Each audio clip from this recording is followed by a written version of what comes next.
In this lesson, we are going to learn about the impact of African Americans on the culture and economy of South Carolina. Here's a map showing the slave trade. Before I get into the lesson, think about some of the things you know about the slave trade. The South Carolina economy, like other southern colonies, was based on the plantation system. Of course, what led to the establishment of large plantations? Those that were established mainly in Virginia and South Carolina. Yes, the Headright method. The Headright method led to the establishment of large plantations. Now, on these plantations, they grew cash crops. However, the growing and harvesting and preparing of these cash crops was what was known as labor-intensive.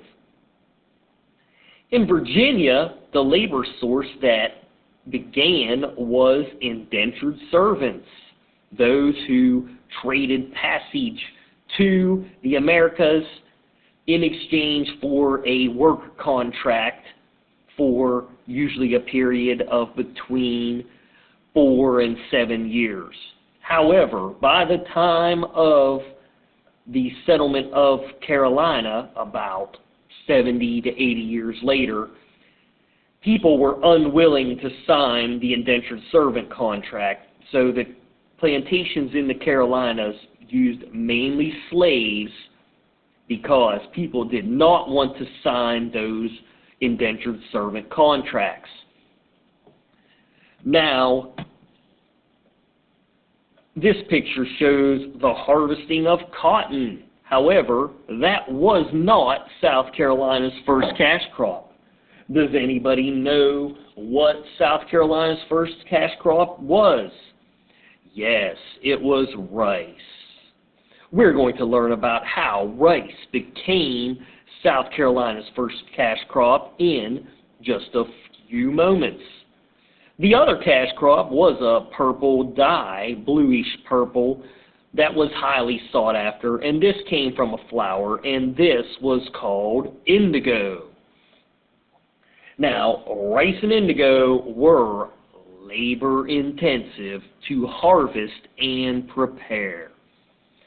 So, these cash crops, which were part of the plantation system in South Carolina, were labor-intensive.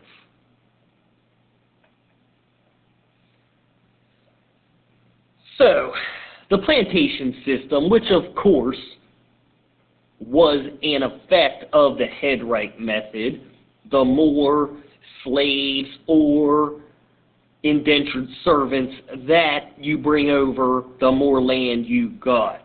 The rich, those that came first, could bring over the most people, which would get them a parcel of land for everyone they brought over. Virginia had indentured servants. However, like was said already, in South Carolina, there were very little indentured servants working on the plantation, if any, because people were unwilling to accept the contract. They realized it was somewhat of a bad deal. Now, the Carolinians, the Barbadians, the British that came here, at first they tried to enslave the natives. However, the enslavement of the natives as a labor source never worked because of 3 basic reasons. They knew the land and they escaped. A second reason, they tried to make the men farm, but the men were not the farmers. The women were the principal farmers in Native American villages. So the men did not understand how to grow plants. So the men didn't farm. So they proved a poor source of labor. And then ultimately, even if they did not escape or they taught the men to farm, so many people died from what? So many natives, because they lacked immunity. Yes, the disease killed so many of the natives that a new labor source was needed, and that labor source was African slaves.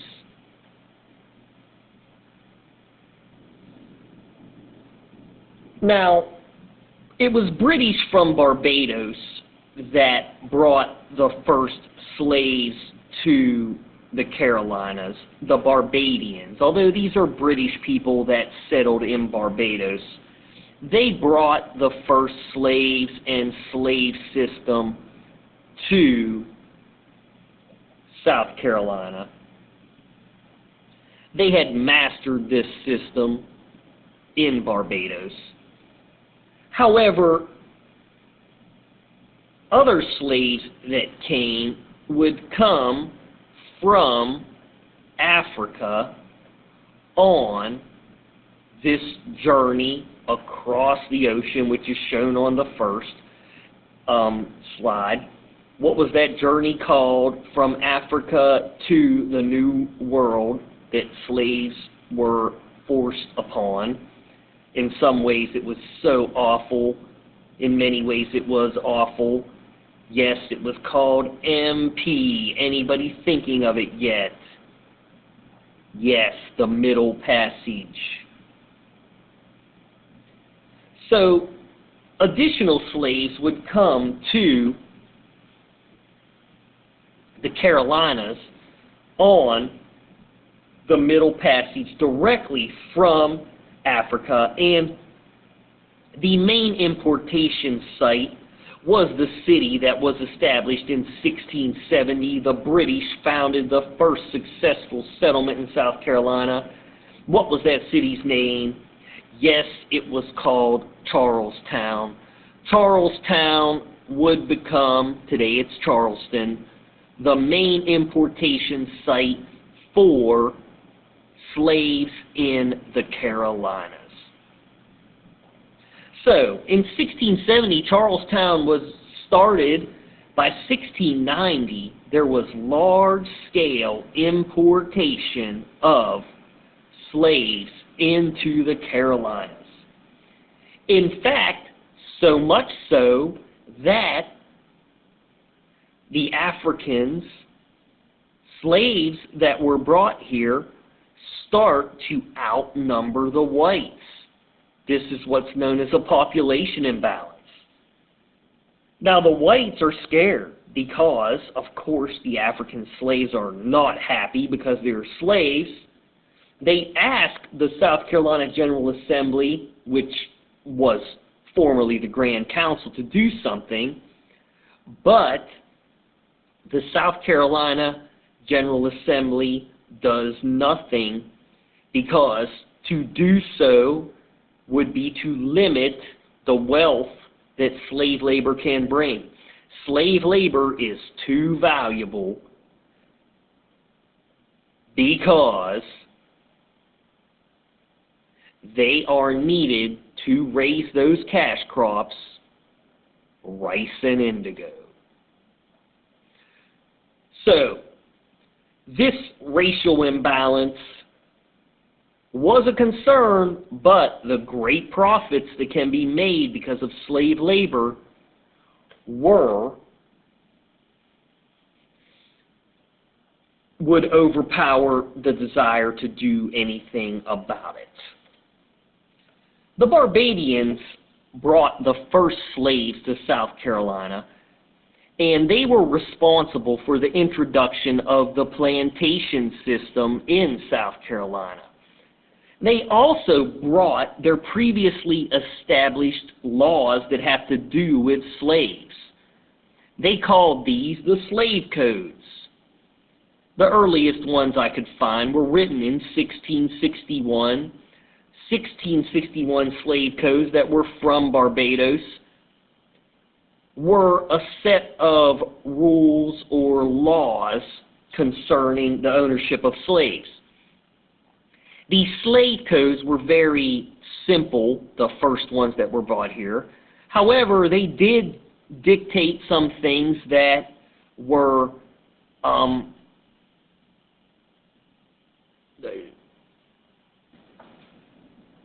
fundamental tenets of slavery. And one, an idea that is consistent throughout history: slaves are not people to their owners. Slaves are property to be bought, sold, and treated as the owner wishes. They said that slaves, other than to serve their master, they have no basic rights. The basic rights of slaves were denied. However, in the 1661 slave codes, there was some protection of slaves from cruelty from their master. Very little, though. The fundamental idea of this is that slaves were property.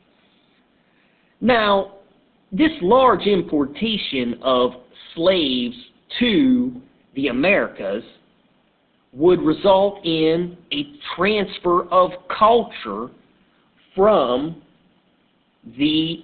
Africa to the Americas that is still evident to this day.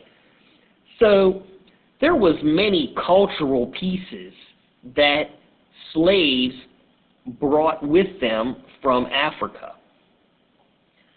So, and one of these cultural pieces would lead to the economic prosperity of Carolina.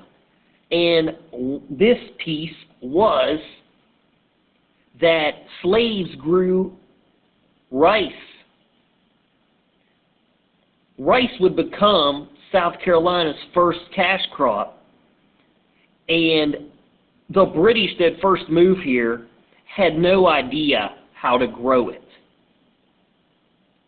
But one day, some British or British Barbadian master discovered that slaves knew how to cultivate this crop, and also that the geography and climate of the Carolinas, especially the coastal regions around Charleston, were perfect for growing this cash crop.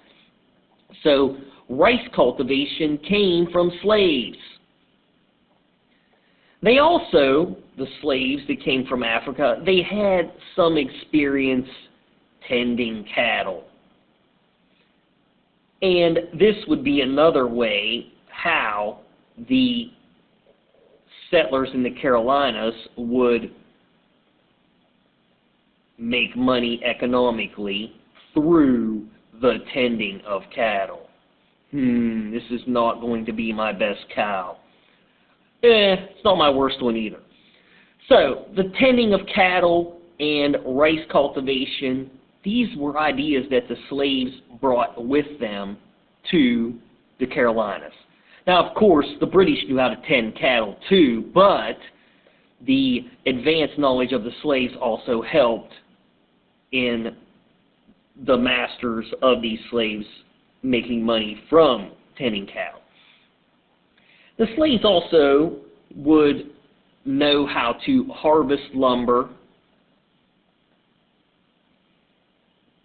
and they would know about how to extract the sap from trees, which would be valuable for something the British needed called naval stores.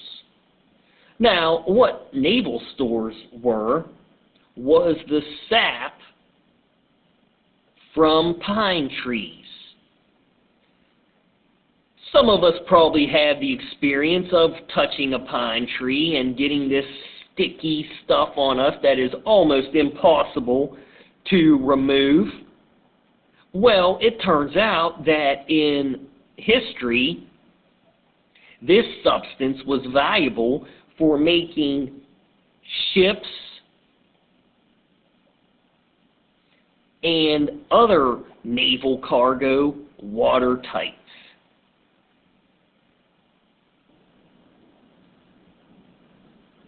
Let's draw a crude ship here. Now, this cultural transfer from Africa to the Americas resulted in some areas in what is today the United States having a very definitive culture from Africa and African Americans. One of these areas are these barrier islands on the coast of South Carolina known as the Sea Islands. Here you can see some of the greatest evidence of the cultural transfer that the slave trade brought. Here, African slaves were isolated more so than others from white culture. And here you could see some of the cultural pieces they brought. One of these was their Gullah or Geechee language, which we will learn more about. Additional pieces of culture that was brought was African dance, music in the form of call and response songs, where one group calls out, another one sings along to the proper words. Here, also, you can exhibit wood carving that was indicative of that in Africa. Here, and you could purchase these in Charleston for a rather high price, you can see the sweetgrass baskets that were made using traditional African methods. Here you can also see drums that were traditionally made in Africa, although we're going to learn after an episode in history where drums were somewhat the cause slaves were prohibited from making drums. Another piece of culture that was brought from Africa was a food source called yams, which a yam many of us think as a sweet potato. However, they are a little different than a sweet potato. Another cultural piece that was brought from Africa was the folk medicine of Africans and what they believed would heal their ailments. So, to go through the PowerPoint, here we see Carolina's first slaves were Native Americans. However, because they could escape, they were unaccustomed to farming labor, and many died because of diseases. This labor source did not last. Indentured servants also did not come to the Carolinas because it was realized that was a poor deal. The first settlers who brought, and also those who brought the first slaves, came from Barbados. Here's a picture of how tiny Barbados is, because you can see the tip of Florida right here and see why there wasn't much room to expand your land holdings in Barbados. So most slaves came on the Middle Passage, which was part of the triangle trade that you learned, I believe, last year, possibly in 5th grade, where various things were traded with Europe, who were then brought to Africa, and then slaves, of course, made their way to the Americas on this portion of the triangle trade called the Middle Passage. Here are some pictures of the various phases of the Middle Passage, or just some to make things a little more interesting. You can see the slaves being captured in Africa. They are then loaded onto the boats where you can see how many people were just on this boat and the cramped conditions that this 2-month voyage and how awful it must have been over to the Americas, and many of the slaves would make their way to Charlestown.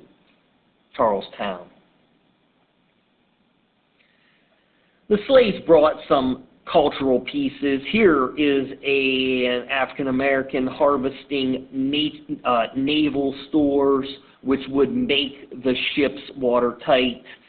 Those in Barbados desired naval stores. Tending cattle was also a skill that many Africans knew how to do. They domesticated animals in Africa and raised them for their milk and meat. And perhaps most importantly, here is rice growing, which would be the dominant cash crop in the Carolinas. And this knowledge came from African slaves. The continuation of the growing of cash crops led to more and more slaves needed until there was large-scale importation of slaves in the 1690s. Many of these slaves came through the port of Charleston in the Carolinas. The culture the slaves brought with them was their language, the Gullah or Geechee language, which also has some aspects of English in it. It's part African and part English. Their dance, their music, wood carving, folk medicine, basket weaving, drums, which would keep the beat of the field and also enable communication with slaves on other plantations, and their food, yams. Here's some pictures of these things. Traditional wood carving. Here's the difference between yams and sweet potatoes. I confess I didn't know it until I looked this up.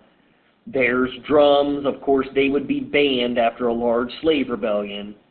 There's sweetgrass baskets you can buy in Charleston or along the road if you like. And some African slave medicine. This concludes the lesson. Tomorrow we're going to learn exactly why drums were banned, and that is because they were influential in a large slave rebellion called the Stono Rebellion. Until then, thank you for listening. I hope you did well.